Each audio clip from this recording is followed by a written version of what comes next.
The male lead shares a resemblance with me, just enough to sting his pride. To prove he is better than me, he deliberately gets close to my rival, my childhood sweetheart, planning to marry her before I can. But before he even makes a move, I have already delivered her to his doorstep overnight. Because on the day the male lead transmigrated into this world, I was hiding behind a tree, watching the whole thing unfold, and I accidentally discovered I can hear every word between him and the system. To figure out whether his intentions are good or bad, I play along with his script for 10 years. The whole rivalry over a woman act. Now I am tired of the game, and I know exactly why he came here. All he wants is to win over my fiancée. Just as I am packing my bags to leave the country and escape this ridiculous drama, I catch something unexpected at the wedding. The male lead saying his tearful goodbye to the system. Congratulations, player. You have successfully married Stella. The final ending is complete. It is time for me to go. Ethan gives the system a small nod. All right. Thank you, system. You gave me a chance to start over. I am hiding in a corner listening, and I cannot help but laugh to myself. The system is actually leaving, without it here to control the plot. Who knows what happens after the final ending? So I pull out my phone and cancel the international flight I just booked. Then I turn my gaze, slow, deliberate, full of bad intentions, toward that couple about to be wed. Ethan and Stella's wedding is a spectacle. There are over 100 camera positions and top influencers are live streaming the whole thing. The moment it goes live, the live comments flood in. Who else gets it? They finally ended up together. That guy must be fuming. It wasn't easy for them to get here. My Ethan finally found real love. Without that vicious guy around, Miss Shen would have married my dream guy ages ago. But it's because of that guy that my dream guy figured out his own heart. The comments are split, either blessing the couple or insulting me. I read a few and lose interest fast. Back in the day I would have fired back. But after 10 years, I am completely immune to the hate. I stay hidden in the corner, eyes scanning the room. This wedding has to go smoothly. In the middle of all the noise, the officiant finally takes the stage. The moment the ceremony begins, I am more nervous than the couple getting married. Ethan stands in a sharp suit, his posture tall and commanding, eyes fixed ahead, gazing with deep emotion at Stella walking toward him. Ethan is a celebrated award-winning actor, the national idol adored by everyone online. Because of this, Stella generously opens 100 spots for Ethan's fans to watch the wedding in person. Standing right next to me must be one of them. A girl points at the stage and starts screaming, "Look, look, they're exchanging rings!" Her shout pulls my attention back to the stage. Stella has already slipped the wedding ring onto Ethan's finger. Now it is his turn. I watch his slow movement, and my breath stops. Just as he is about to slide the ring onto Stella's finger, he suddenly stops. Ethan's gaze cuts straight to where I am standing. I know. He has found me. And I never expected him to let it go. Not on a day this big. Sure enough, the next second Ethan picks up the microphone. Thank you all so much for being here to celebrate with Stella and me. But there is someone I need to thank in particular. Someone you all know. Everyone follows Ethan's gaze toward my direction. For a moment, no one recognizes me. Ethan continues. You all know the road here wasn't easy for Stella and me. There were many obstacles along the way. Those who know us well understand. I look up and meet Ethan's gaze. Cold, deliberate, and full of ill intent. Yes, every single obstacle was caused by me. Ethan looks straight at me and speaks. Xavier, I know you are not ready to accept this, but I still want to say, true love does not go to whoever arrived first. You have been by Stella's side for a long time. But what she feels for you is family, never love. I hope you find someone who truly cares for you. And thank you, Stella, for always standing by my side. The moment my name leaves his lips, I feel it. Waves of hostile stares landing on me. Several people even step closer, forming a circle around me as if they are afraid I will cause a scene. And all of this is exactly what Ethan wants. Drag me into the open, flog me in front of everyone. Only then does Ethan pick the ring back up and slide it onto Stella's finger. Watching this, the weight I have been carrying finally lifts. One of Ethan's younger female fans points at me, teeth clenched. Miss Shen and my dream guy are married now. If you dare go near them again, I will not let you off easy. I give her a sheepish nod. Don't worry, I wish them all the happiness in the world. Done. Then, a soft chime rings out. A small blue robot materializes, floating in front of Ethan. Congratulations, player. You have successfully married Stella. Player, your mission is complete. It is time for me to go. Ethan nods. All right. Thank you, system. You gave me a new life. Only I can hear this exchange. 10 years ago, when the system first appeared, I could already hear it. Ethan is its player. Through it, I learned I was cast as the villain. I tried to rewrite my own role, but it was useless. So I commit to the part, play the villain, see the plot through, wait for it to leave. Now this damn system is finally gone. What comes next? That is the real villain. Before I leave the wedding, I catch Ethan's eye one last time across the room. I give him a small smile. Your good days are over. I get back to my place, and the first thing I do is throw out everything from before. Then I call a moving company, and finally send a message to the pinned contact on my phone. By the time I finish, it is past midnight. For the past 10 years, I have played the villain with total dedication. Their romance needed me to turn up the heat. Fine. So what if I was their puppet? Now the final ending is here. The plot no longer controls me. Who knows what happens after the story ends? Everything I gave away as their puppet, I am taking it all back piece by piece. First on the list is Stella's current position. 3 days pass in a blink. The buzz around Ethan and Stella's wedding refuses to die down. Millions are still talking about the wedding of the century. Ethan rides the wave to break into international markets. Then comes the post-wedding family visit, and I show up too. Standing outside, I can already hear the laughter from inside. I do not even need to walk in to picture the warm, happy scene. But today I'm here specifically to ruin it. Ethan is the first to spot me.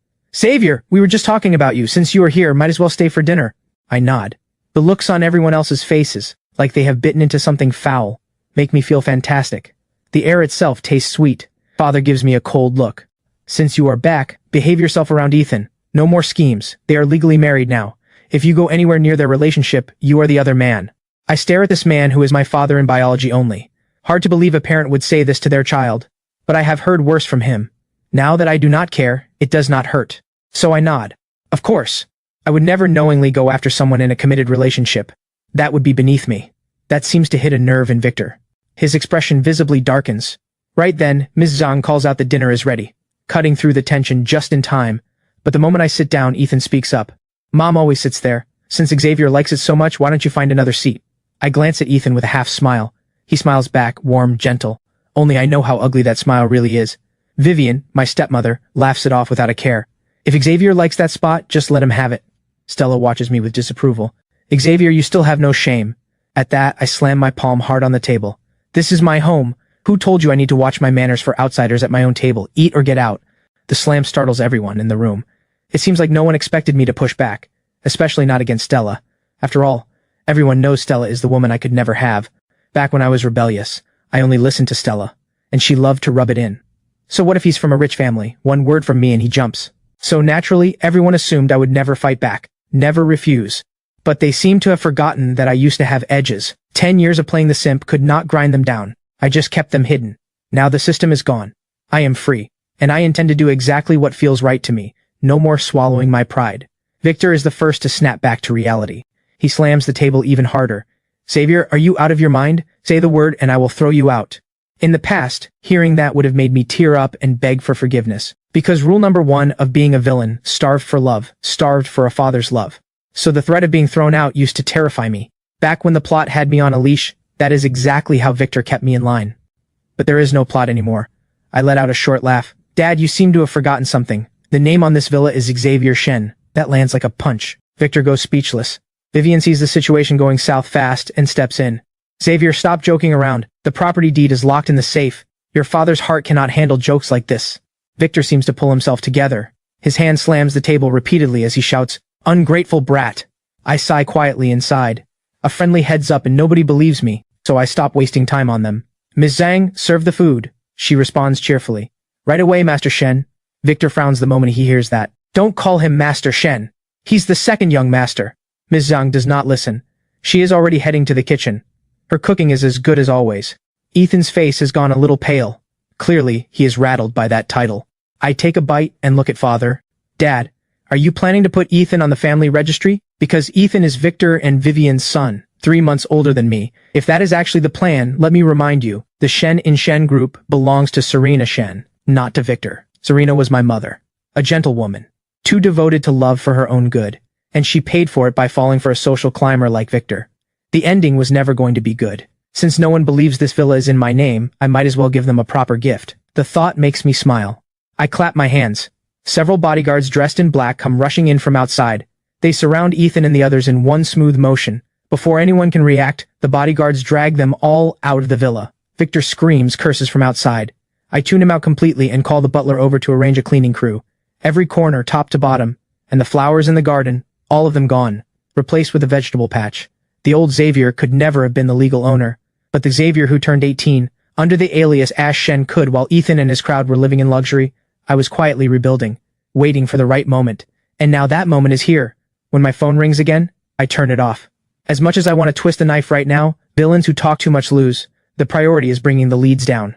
The next day, Victor storms over with Vivian in tow, furious. Running the Shen group for this long was not for nothing. The moment we meet, he tries to slap me. I catch his hand and redirect it straight into Vivian's face. I have been waiting a long time to hit this vicious woman. She was the final straw that broke my mother.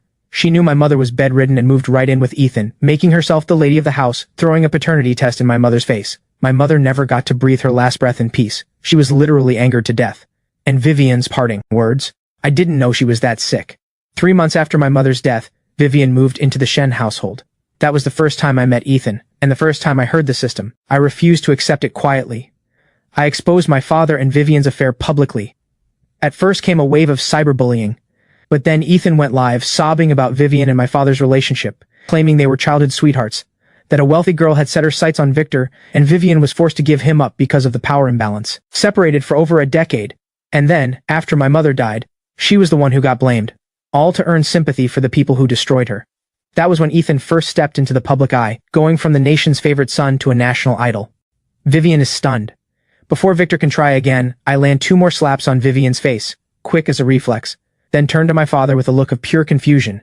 Dad, what are you doing? Victor catches on, eyes blazing. You ungrateful brat, she is your elder. Smack. Another fast slap lands on Vivian's face. Dad, what did you say? I could not hear you. Victor's finger trembles as he points at me, clearly shaking with rage. He wants to hit me but eyes the baseball bat in my hand, something I picked up on the way here. Tell me, what is going on with that villa? How is your name on it? I am in a good mood, so I explain.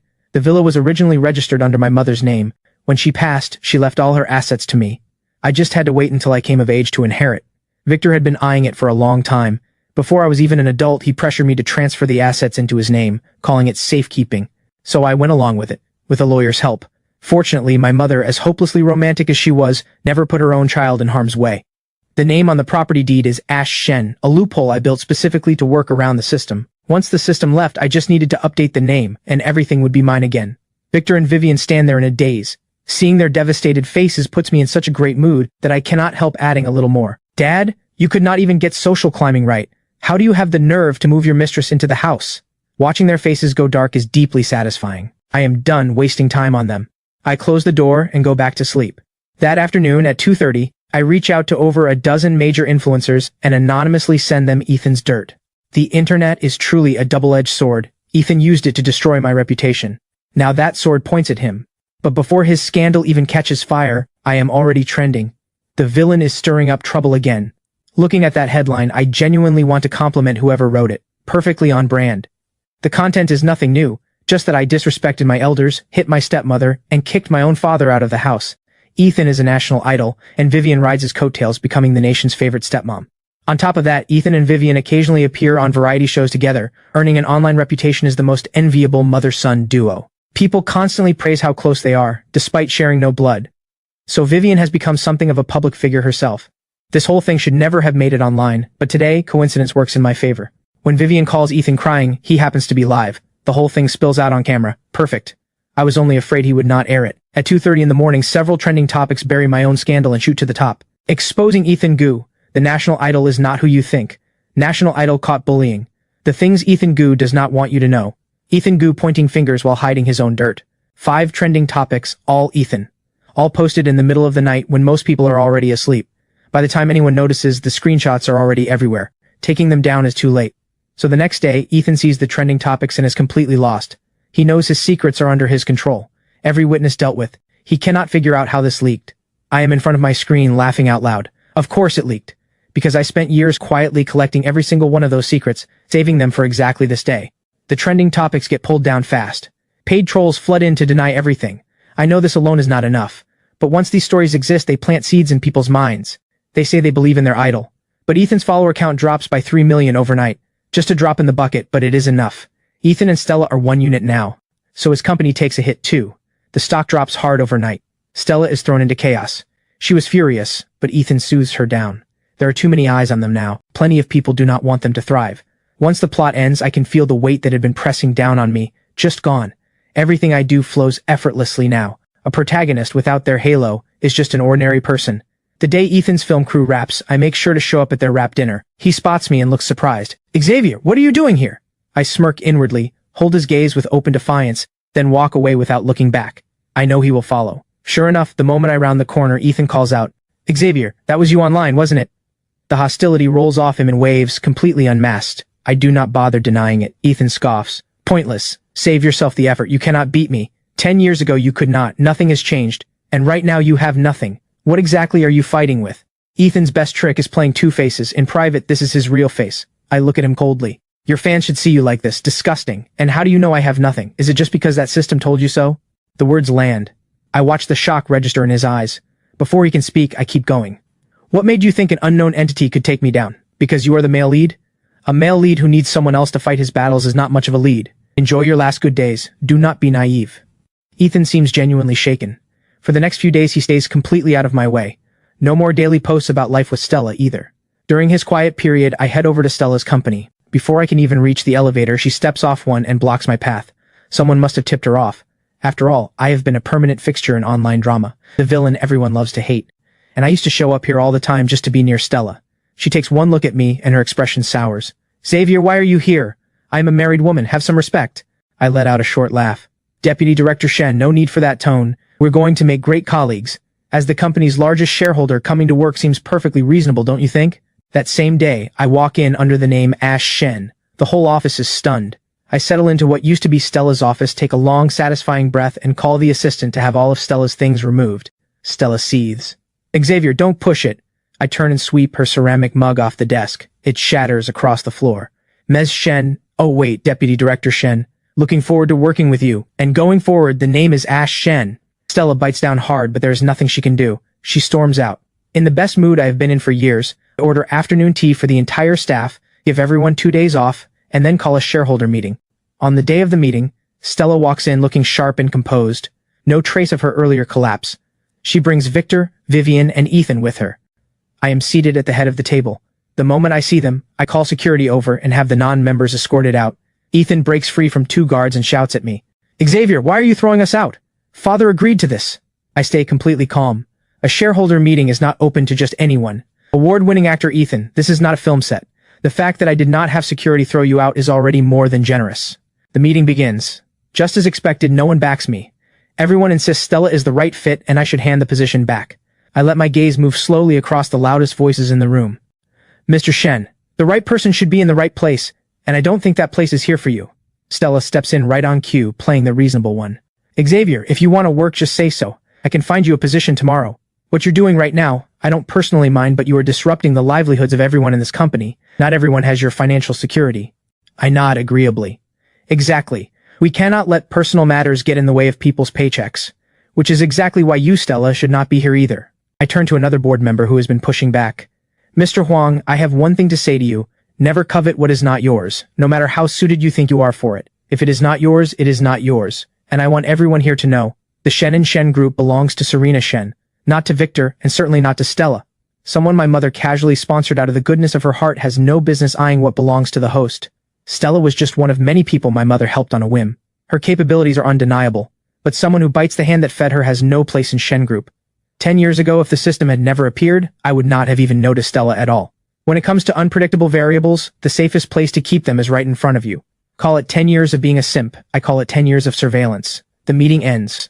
Word reaches me that Stella and Ethan have a blowout fight. Ethan blames Stella for being incompetent, for missing a vulnerability this massive and getting blindsided. Stella blames Ethan for failing to deal with someone she calls a complete idiot, me, after spending years inside the Shen family without ever getting Victor under control. I listened to my assistant's report and let out a cold laugh. What good would controlling Victor even do? His shares are barely worth mentioning. And a man that selfish, he would never willingly hand over what is his. The new boss always makes 3 bold moves. The first move targets Stella. I close in on her step by step at the company. Now she is nothing but a deputy director with an empty title. Less than 3 months into the marriage, they are already fighting every other day. After a period of low activity, Ethan starts posting his daily life with Stella online again.